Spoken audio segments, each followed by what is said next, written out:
Hello and thank you for watching. This is STSC celebrating Halloween with LEGO Transformers Scorpio.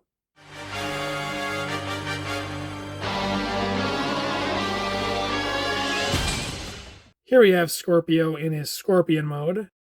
I have to say I really enjoy the color blocking in this mode, with the black representing the harder parts of his shell and the gray on some of the more delicate parts like his limbs.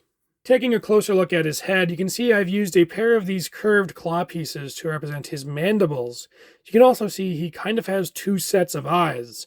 Originally, I was just going to use these red studs here, because I wanted the nice striking red eyes. But then I had to add this piece, this rounded 1x2, as a connection point for his combined form. And honestly, that kind of looks more like eyes than these do.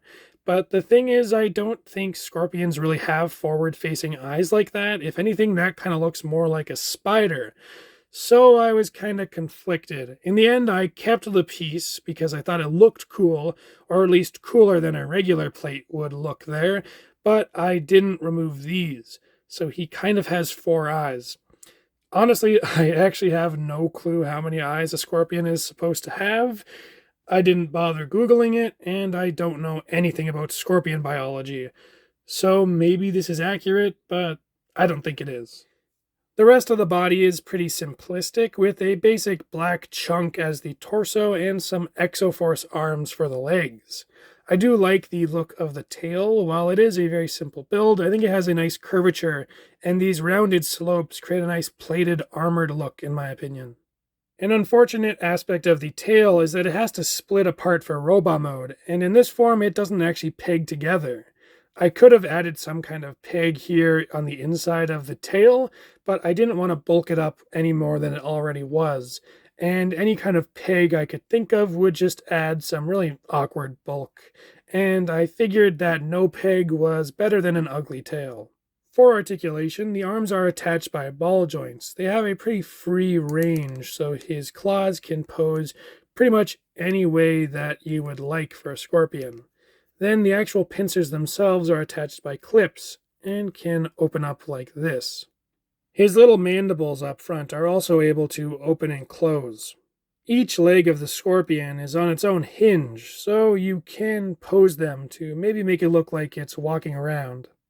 The tail is a chain of basic hinges, though unfortunately the aforementioned lack of pegs makes it pretty easy for it to become misaligned if you're not careful. For a size comparison, here we have a minifigure, and here we have Ares. That's all there is to say about Scorpion mode, so now it's time to transform.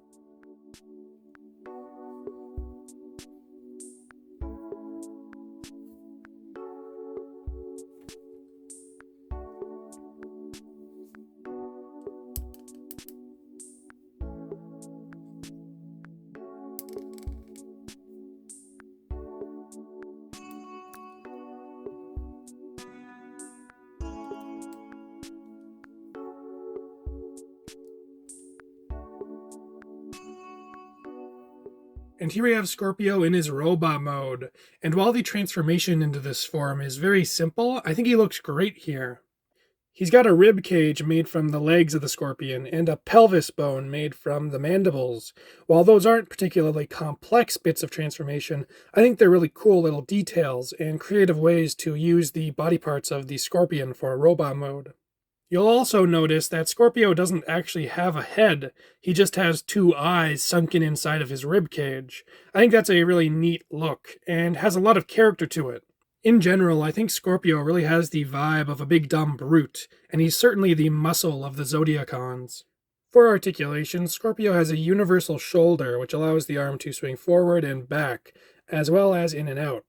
Then, at the base of the shoulder, there's actually a butterfly joint, which is mostly there for Scorpion mode.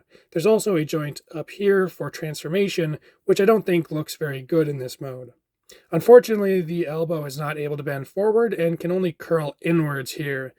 The hand here is also on a similar joint and can curl in like that. In the legs, he has a ball-jointed hip, which can kick forward and back and in and out. It pretty much has a completely free range. Then he also has a ball-jointed knee, which similarly has pretty much a free range, allowing for a 90-degree bend as well as a swivel.